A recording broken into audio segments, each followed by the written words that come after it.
Mr. Dali, we're going to talk in English, which I know is not your language, but I'm sure you're going to manage wonderfully.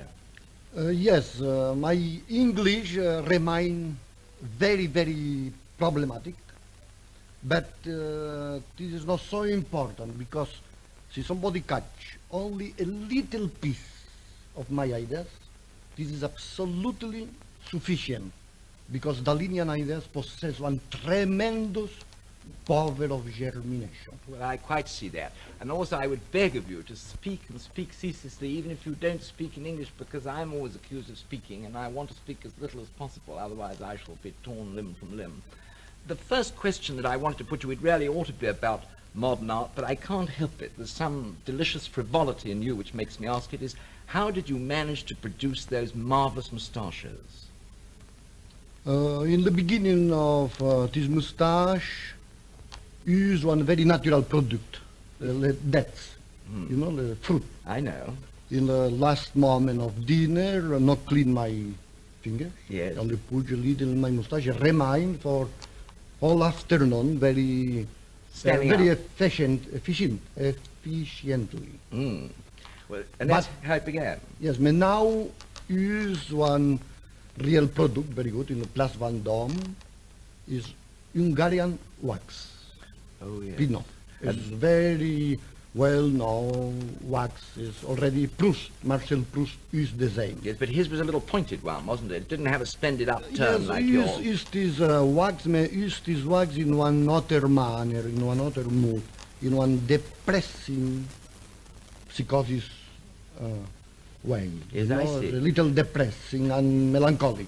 My moustache, contrarily, is very gay, very pointed, very aggressive. Do you have any trouble with it at night? I mean, do you have to peg it or anything like that, or does it stand up at night? No, in the night, clean every night. They come in soft, sleep. So at night it droops down while you're sleeping. Completely. And then in the morning up she goes again. 3 minutes. Only in 3 minutes fix my moustache. And then you feel you can face the world with that wonderful moustache standing up. Yes, because every day becoming much more practical for my inspiration. But I'm fascinated to know that. Mr. Dali, you've come over, haven't you, to paint a portrait of Laurence Olivier? Exactly. How's it going? It's very good, very good. Only work 15 minutes is almost complete. You did the whole thing in 15 minutes? Sur Laurence, taking 2 hours for put the makeup, the mask, everything. And myself in 15 minutes accomplish the portrait. Now it's necessary only realization of this portrait. This is perhaps 1 month. But it's everything is in my mean very clear and very violent. Is it going to be what we would regard perhaps in our old-fashioned way as a somewhat eccentric picture? Is it going to have lobsters and things like that in it, or is it just going to be like him? This portrait, in my opinion, is perhaps one of the most sensational. It's not possible talk nothing in advance because everything is possible happen in my life. And nobody looked this portrait before it's completely finished. But in your mind... This is my condition for the start this portrait. Also, no like it paint the legend, historical, the legend of Shakespeare. No like it paint the historical people. No like it paint Sir Laurence Olivier. No like it paint this character in the film. Like it produce one integral and complete Dalinian portrait. Good, well, we shall all look forward to seeing it. He is, I believe, in the costume of this film, Richard III, in which he's appearing, isn't he? Yes. Do you bring that out, the costume? No, thinking not is sufficient. It's like a very much one animal in the center of... Comment ça s'appelle en anglais? Le sanglier. The sanglier, the blood, you mean, the spirit? No, le sanglier. This animal avec... oh, the sanglier. Sanglier. What the hell is sanglier? Rhinoceros, is it? Oh, it's a little design. A little tiny thing. What's it like? Describe it. C'est c'est un porc avec des longues dents. Oui. C'est un boar. C'est un boar. Et c'est le totem, c'est exactement le totem of Richard III. Yes, so it's that Sir Laurence and Richard III will be both resemble this delicious animal with the teeth and so on. Exactly. It's one big collar in enamel, gold enamel, and precious stones in the center, representing the totem of this. I can't wait to see it. When should we have Very it? aggressive animal, you know. Very I know, pointed. I know. Yes. Mr. Dali, who, apart from yourself, would you regard as a good portrait painter today? Myself believe there no exist one Who? in modern time. Nobody at all. Have you ever seen... Picasso is the only possible create extraordinary good portraits. May not like it, this kind of activity. Augustus John, have you ever seen any of his portraits? It's a very big ability in the drawing, very good draftsmanship in the drawing, but the painting appear me the same characteristics of the other English painters, you know, very dirty and very melancholy, sad and depressing, very depressing. You feel that our art as a whole suffers from an undue excess of melancholy, really? Much melancholy. I noticed you'd been to see some exhibition and there was a donkey there in it. And Yes, you had... just can talk about this melancholy. Remember this exhibit. One of these is very young British painters.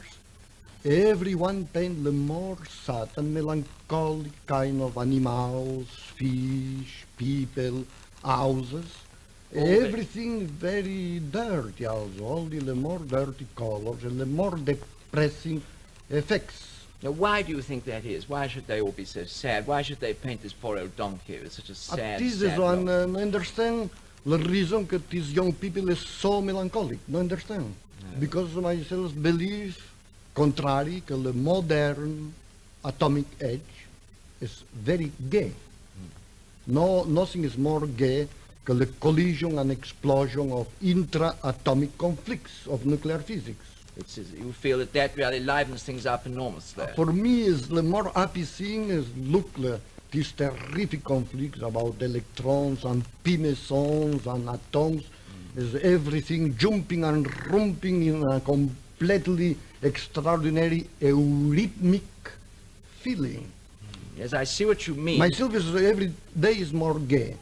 Around me, look everybody every day more sad, more depressing, and more physical and moral exhaustion.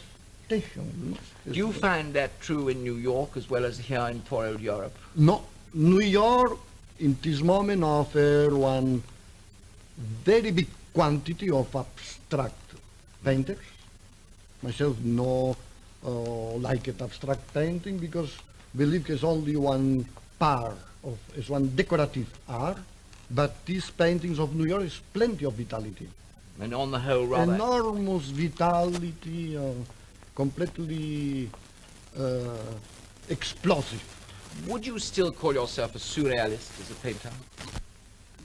You were originally, you belonged to the school of surrealism in Paris. Myself believe that now, myself is the only surrealist continued this kind of inspiration. You are in fact the sole survivor of the surrealist movement, really.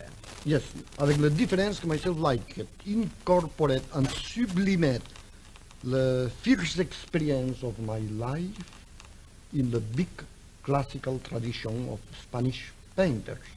The bottom of my inspiration remain completely delirant and surrealistic.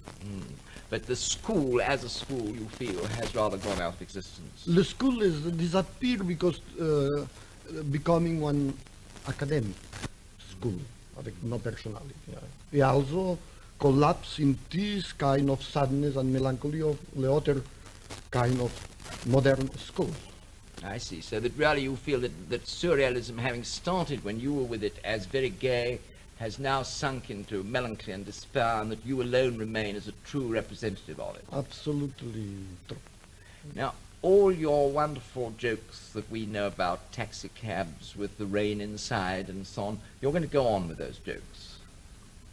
This corresponds of first period of my life.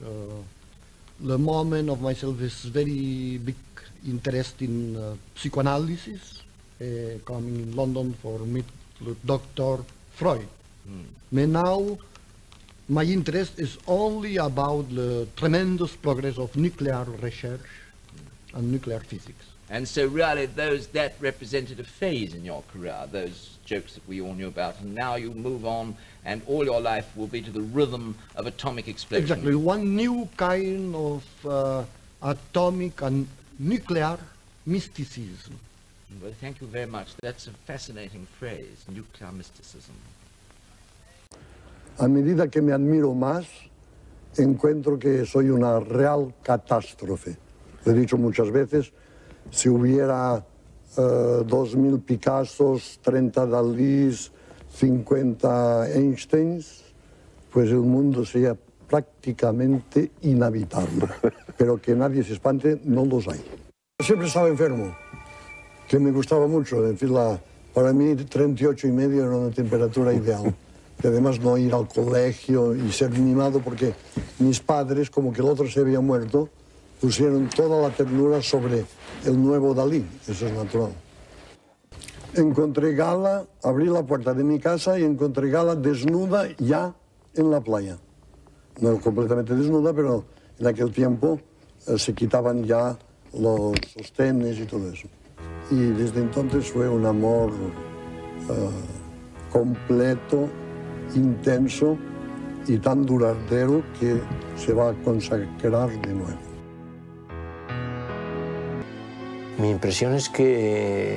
Gala hatte eine schwere Kindheit, war jüdischer Herkunft, musste, wie viele Weißrussen, früh ihr Land verlassen und sich dann in dem verderbten Pariser Künstlermilieu irgendwie zurechtfinden. Sie war eine Frau, die von Anfang an sehr gut wusste, wie das Leben eines Künstlers aussah, der sich auf den Markt werfen musste, wie ein Markenprodukt, um Geld zu verdienen, zunächst einfach um zu überleben und später um sein Leben führen zu können. Tres jesuitas franceses y me dijeron, ¿por qué hace relojes blandos? Dijo, porque es la carne de Cristo, porque es como queso, como el camembert, la angustia del camembert del espacio. Y entonces se fueron un poco preocupados. Y al cabo de una semana me mandaron una carta que Fray Luis de León, nombrando los nombres de Cristo, lo compara al queso, a las virtudes de coagulación del queso. Entonces subí en prestigio en los jesuitas.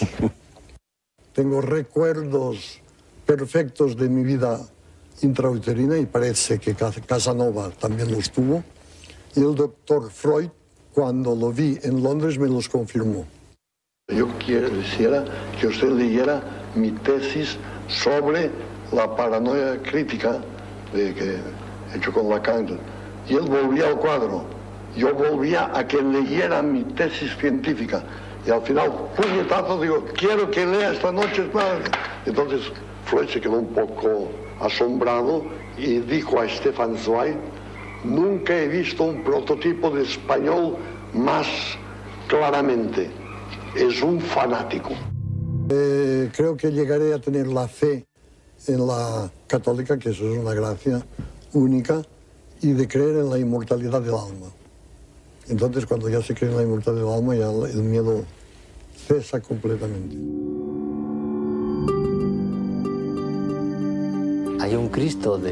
Es gibt einen sehr interessanten, mehrdeutigen Christus von Dali.